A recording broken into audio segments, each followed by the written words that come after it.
My name is Jahna Cedar. I'm actually a Newberley person with connections to the Bardi people in the Kimberleys. Newberley is the area that is around Newman, so they're my traditional lands. I've been in business for about the last 15 years, but I'm very passionate around leadership and governance, and I've been working in a governance space, I'd probably say for 25 years. I actually started in my youth. At the moment, I am the principal of Jahna Cedar Consulting, and that's very much focused on working in leadership, governance, social justice, and also within the education space. Leadership is facilitating leadership training by building specific skill sets within people, or unlocking the internal capability that they've always had just through confidence building. So it can be through role modeling, it can be through mentorship and coaching, or through face-to-face facilitation. So for me, entrepreneurship all started in 2009. It's when I first started my Cedar Consulting enterprises, and it was because I saw an opportunity in the market, particularly working within human resources, policy and procedure creation in the Pilbara area. The reason I branched out from mining into that space is I wanted some work-life balance. I had a new baby at that stage, and so it was really around how could I bring my own skill sets to the table but also spend time with my baby.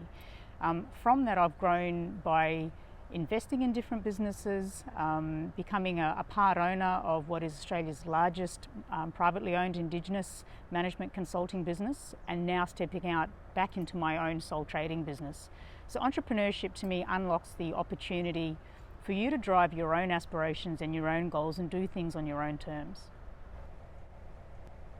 So culture, commerce and country to me, if I think about what's the most important, it would be country first. For me, my home is in the Pilbara, and so that's where I am at peace, that's where I gain my strength from, and that's where my culture comes from.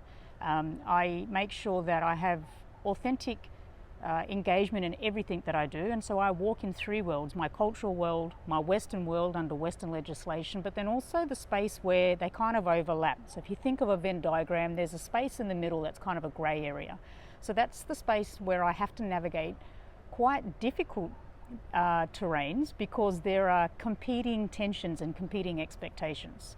But also it means that I get to lean on the wisdom of my elders, but also the amazing opportunity that I've had under a Western education, and then find what I believe is the right answer to whatever the question is in front of me. In relation to commerce, it's around how can I create business, how can I create opportunities through innovation and entrepreneurship, not just for myself, but so that I can reinvest back into my community, which supports, again, culture and country. If I think about how my youth or my background has influenced where I am today, I firstly have to give all praise to my parents, because they raised me in a very strict household. And I guess as a child at the time, you don't appreciate it, you get angry, and you question your parents a lot. But if I reflect back now, I'm so grateful, because it then allowed me to have a very strong education and be the first person in my family to go to university. I was also surrounded by very strong matriarchs in my family. Until only 2 years ago, we had 5 generations of our women alive, and so through that it meant I could lean on those that had gone before me, had had similar battles, had similar tensions, ask for their advice, seek their wisdom and counsel. And today it's been actually a big turning point for me was when I was 15. I got a mentor in life, and that was through a program in high school, and that lady today is still in my life, and she is a driving force whenever I need her. I lean on her personally and professionally.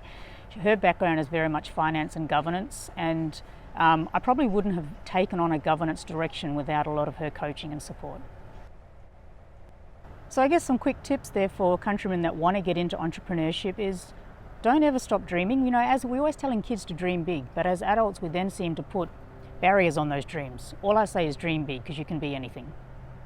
Having come from a small town in Port Hedland, I know many of my classmates are now doctors, those leading tier 1 businesses in mining spaces. We've got some that are selling products within Woolworths at the moment with beautiful designs all over it and clothing. So really allow yourself to be anything. Don't allow yourself to be pigeonholed, but do it in a collaborative manner.